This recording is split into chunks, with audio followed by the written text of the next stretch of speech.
ዘመናት በጭቆና ማቅ በግፍ ሰንሰለት ታስሬ መብቴን ላስከብር ጨቋኙን ልሽር ተነስቻለሁ ዛሬ ይኸው ታጥቄያለሁ ዛሬ። ሰላም ጤና ይስጥልን ውድ የቻናላችን ቤተሰቦች፣ በክፍል 16 የሱፍ አበባ ትረካችን ኢህአፓ ውስጥ ስለተፈጠሩት የተለያዩ ክፍፍሎችና የሐሳብ ልዩነቶች አይተናል። በህብረት ግንባሩ ለመቀላቀል በቀረበው ሐሳብ እነሰመረ እና ኢሳያስ ባይስማሙ እነ ብርሃነ መስቀል እንዲሁም ሌሎቹ የህብረት ግንባሩን ለመቀላቀል በመወሰናቸው ይህንን ጉዳይ በዲሞክራሲያ ጋዜጣ ቢያሳውቁም ደርግና ሜሶን ግን ጆሮ ዳባ ልበስ ብለው ኢህአፓን መተዋቸው ቁጭት መፍጠሩና የተስፋ መቁረጥ ስሜት መፈጠሩን አይተናል። ዛሬስ ምን ይፈጠር ይሆን? አብረን እንከታተል።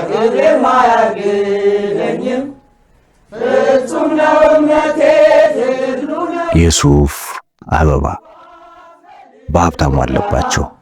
በተሰውት ጓዶች ፋና ከሚያዝያ ወር ወዲህ ተገናኝቶ የማያውቀው የኢህአፓ ማዕከላዊ ኮሚቴ ዛሬ ይሰበሰባል። ሳምንት ሙሉ የተዘጋጀውበትን ጽሑፍ አስቀድሜ አሰራጭቻለሁ። ከምሳ በኋላ ሰዓቴን ወዲያው ማየት ጀመርኩ። ውጪ እንደማደር ለቢታንያ መንገር አስፈርቶኛል። ዛሬማ ለፓርቲ የለውና አንድ ነገር ሰርቼ መምጣት አለብኝ። የሰኔ ወር ወደ መጨረሻዎቹ ቀናት እየተጣደፈ ቢሆንም የማዕከላዊ ኮሚቴው የዚህ ያክል ረጅም ጊዜ ያልተሰበሰበው የጸጥታ ሁኔታው እየተበላሸ በመሄዱ ነበር። ክፍሉ ታደሰ ቤቱ ሄጄ በነበረበት ጊዜ ነው ነግሮኛል። በሰዎቻችን ላይ እየደረሰ ያለው አፈናና እንግልት በከፍተኛ ሁኔታ ጨምሯል። ክፍሉ እንዳሳየኝ ከሆነ ባለፉት 2 ወራት የደርግና የመኢሶን ጥምረት ጭካኔውን አፋፍሞታል። ጅማ፣ ድሬዳዋና ሐረር ግልጽ ጭፍጨፋዎች ተካሂደዋል።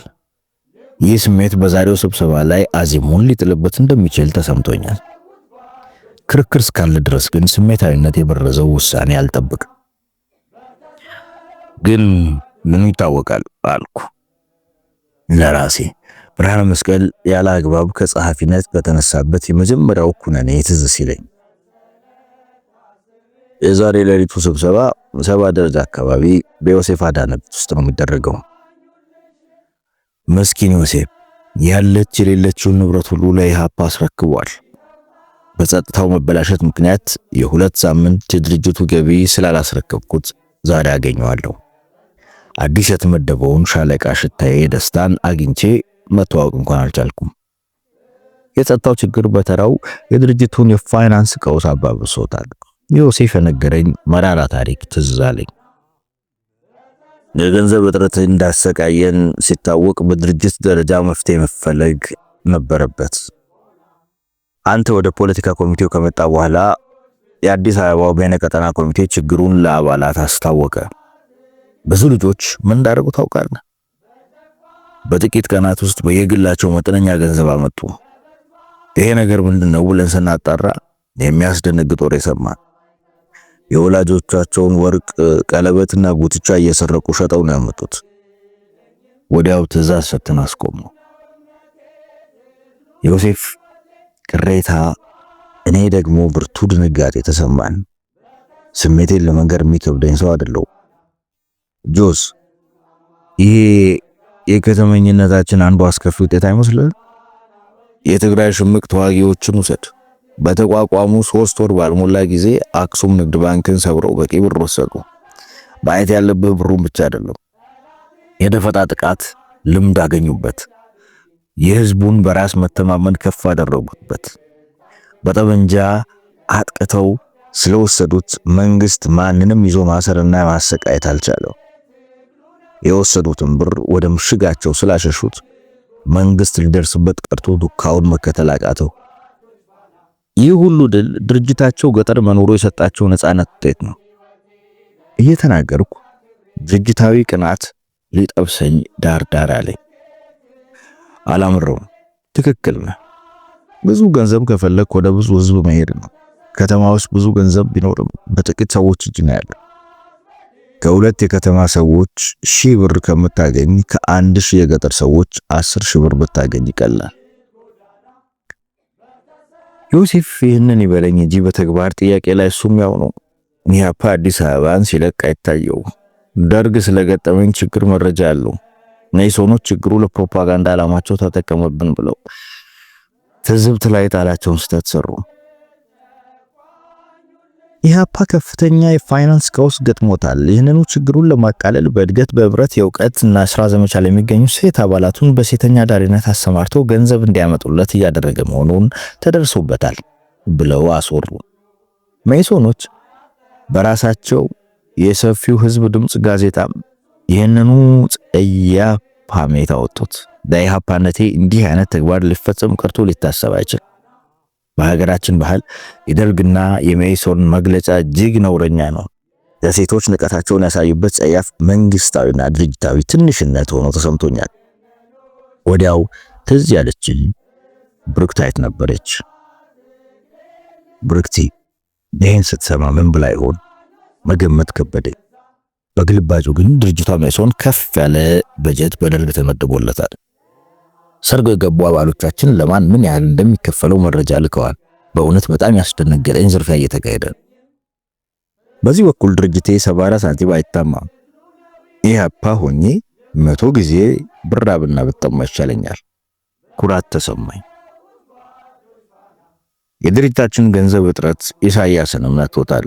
የሲጋራ መግዣ ሁሉ እያጣ እኔ መሸፈን ነበረብኝ። በዚህ ላይ ወጪ የሚጠይቀው የሰሜን ሸዋው ወታደራዊ ጥናት ጉዞ አላለቀም። ሁለታችንም ማናምንበት ጥናት ቢሆንም ቅሉ እኔ እኮ የዚህ ሰሜን ሸዋ ጥናት ግራ ብታለኝ በቃ ሳይነገረኝ ወደ ወታደራዊ ክንፉ ተዛውሬ ያለው ማለት ነው አለኝ። ሲጋራ መግዣና የጉዞ አበል ቆጥሬ ከሰጠሁት በኋላ ይዙ እንደዛም ሆነ ውጤት ቢኖረው ጥሩ ነበር። ከአዲስ አበባ ወጥቶ ሰሜን ሸዋ መግባት ለመሆኑ ምን ማለት ነው? ከዳር ወደ መሃል በሚደረግ ህዝባዊ ጦርነት ኢአሰ ምናልባት ከ10 ዓመት በኋላ የሚይዘውን ቦታ አሁን ሄዶ መያዝ ትርጉሙ ሊገባኝ አልቻለም። ጭንቅላቴን በአሉታ ወዘወስኩ። ሰመረ እንኳን ሰሜን ሸዋ ሲዳሞም ያው ነው። ነፃ መሬት በውጊያ እንጂ በሰፈር አያዝም። ኢሳያስ ምድድ አለው። ይሱሙት ተወው፣ ሁለቱም ዕውር ቢሸፍት ከጓሮ ናቸው አልኩት። ከት ብሎ ስቆ ተረቱን 2-3 ያስደገመኝ። ከመስክ ተመልሶ ሲመጣ ተረቱ ቃል በቃል ጠፍቶታል።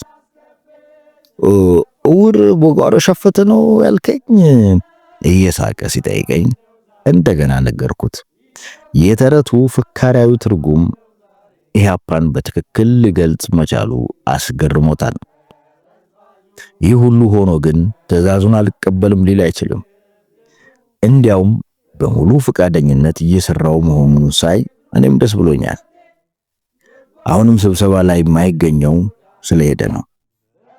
በእኔ ጽሑፍ ላይ የሚደረገውን ውይይትና የሚተላለፈውን ውሳኔ ለማየት አለመቻሉ ደስ አላለው። ከቢሮ ከመውጣቴ በፊት ጽሑፉን አንዴ ልመለከተው ስለፈለኩ ከውስጥ ሱሪ አውጥቼ ዘረጋሁት። የጽሑፌ ዋና ጉዳይ በኢህአፓ ከተማ ተኮርነት ላይ ሂስ ማቅረብ ነው። ገበርድኒዝም ደግሞ ትንተናዬን የሰራሁበት ማዕዘን ነው። ገበርድኒዝምን የፈጠርኩት ገበርዲን ከሚለው የአማርኛ ቃል ነው። በኮት ስር የሚለበስ አጃቢ የውስጥ ልብስ ነው። በከተሞች አካባቢ የሚዘወትር ልብስ ስለሆነ የከተመኞች ፋሽን ነው። ምን ያክል የውስጥ ብሶቴን እንደሚገልጽልኝ እርግጠኛ አይደለሁም። ሰሜን ኢትዮጵያ ገጠር ውስጥ ገበሬዎች ገበርዲንን የሚጠቀሙበት አባባል አለ። እሱን ወስጄ ርዕዮተ ዓለማዊና ድርጅታዊ ቅርጽ ሰጠሁት። ገበርዲኒዝም። ብዙ ገበሬዎች ላይማሩ ይችላሉ። ልቦናቸው ብሩህ የሆኑ ገበሬዎች ቁጥር ግን ቀላል አይደለም። በከተማውና በገጠር ውስጥ መካከል ያለውን ያስተሳሰብ ያኗኗር፣ የስነ ልቦና፣ የልማድ ልዩነት ጠንቅቀው ያውቁታል። ብዙ ልዩነት አለ። ገበሬ በጥብቆ ላይ ጋቢ ይደርባል፣ ትከሻው ላይ ዱላ ጣል ያደርጋል። ከተሜ ኮት ወይም ጃኬት፣ ሸሚዝ እንደ ሁኔታው በክራባት ብቻ ለብሶ ይሄዳል። ዱላይዝም፣ ሽፍን ጫማ በካልሲ ይጫማል። ከዚህ ተነስተው የገጠር ነዋሪዎች የሰዎችን ማንነት ይወስናሉ። ታዲያ ትናንት አብሯቸው የነበረ ገጠሬ ጠፍቶ ቆይቶ ሲመለስ ከተሜን ከመሰለ ሌላ መለያ ያላቸው። እሱማ ኮተኛ ሆነ ወይም እሱማ ገበርዲን ለባሽ ሆነ ይላሉ። በሌላ አነጋገር የተባለው ሰው የቀድሞ ማህበራዊ ስፍራውን ቀየረ ማለታቸው ነው። ትንሽ ምጸትም አለበት። ገበርዲኒዝም ለዓላማዬ ተስማሚ ሆኖ አገኘሁት። የገጠሩ ህዝብ የሞራል ህግጋት አሉት። ያለ በቂ የኢኮኖሚ ወይም ሌላ ምክንያት እንዲሁ በባዶ ከተማ ለከተማ የሚንገላወድ ሰው ደስ አይላቸውም። ከከተማ በዚህ መንገድ ኮት ለብሶ የተመለሰ ገበሬንም አያልፉትም። ገበርዲንን ጠቅሰው ሸንቆጥ ያደርጉታል። አንዳንዴ ብድግ ብሎ ከተማ መመላለስን እንደ አውደልዳይነትም ያዩታል። ገበርዲን ለባሽነትን ለዚህ ሁሉ የስሜት መገለጫ ይጠቀሙበታል። ጽሑፉን ከመጀመሪያ በፊት ኢሳይያስን ትርጉሙን አስረዳሁት። ምን እንደሚያስብ ስጠይቀው በጣም እንደወደደው ደጋግሞ ነገረኝ። ይሄኔ ደስ አለኝ። የትንተናዬ ምሰሶ አድርጌው መጽሐፍ ጀመርኩ። ገበርዲኒዝም የድርጅታችን የኢሃፓ ዋነኛ በሽታ አልኩት። ርዕሱ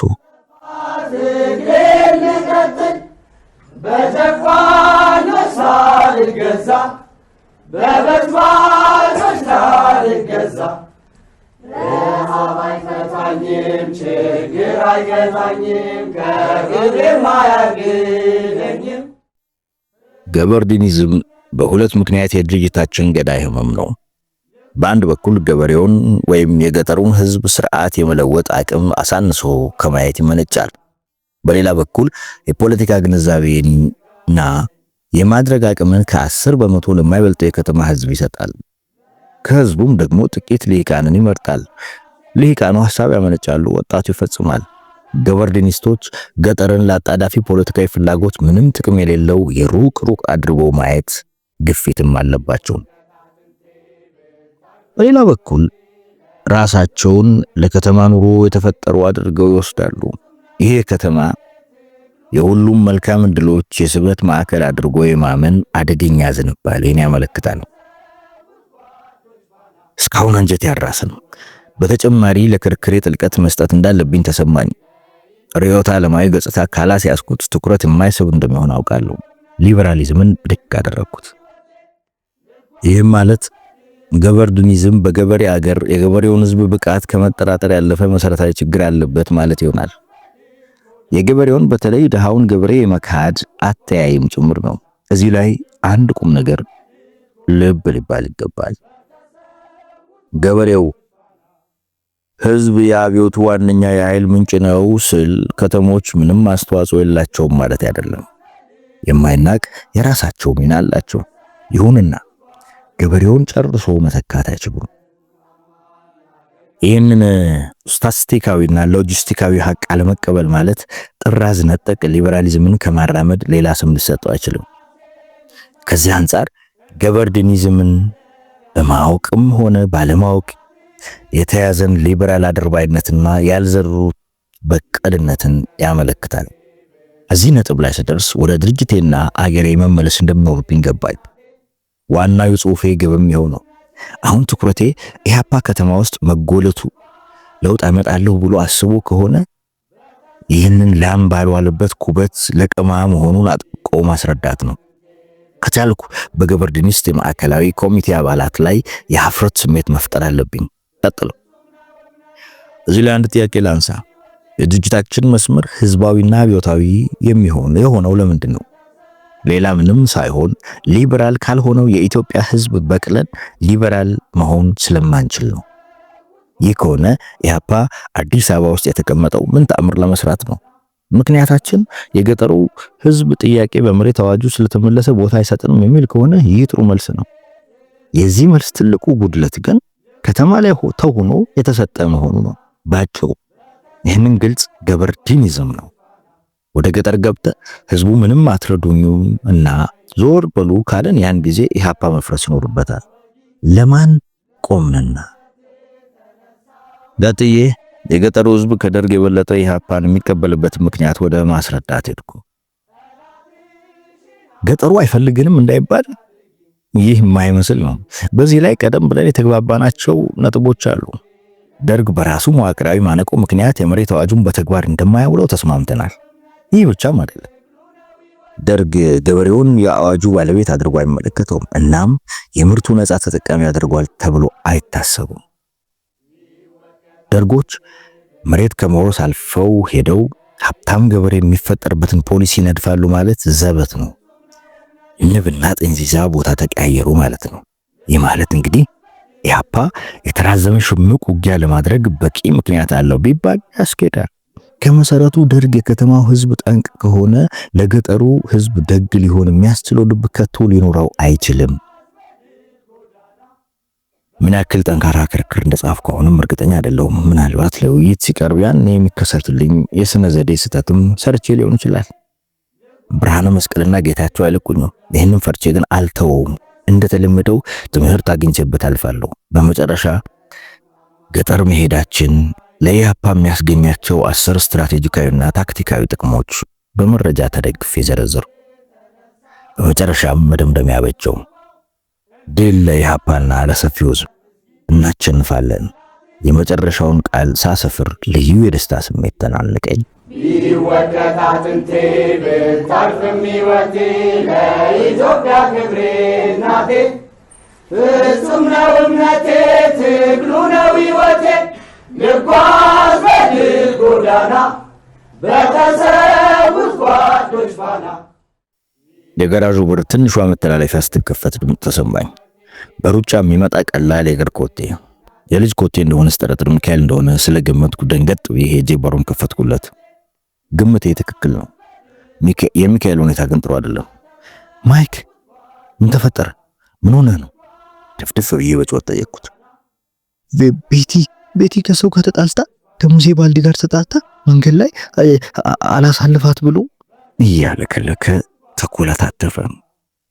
ሙሴ ባልዲ ሲሉ በስም ሰምቻለሁ። ዘበኛችን ናቸው መጀመሪያ ነገሩኝ።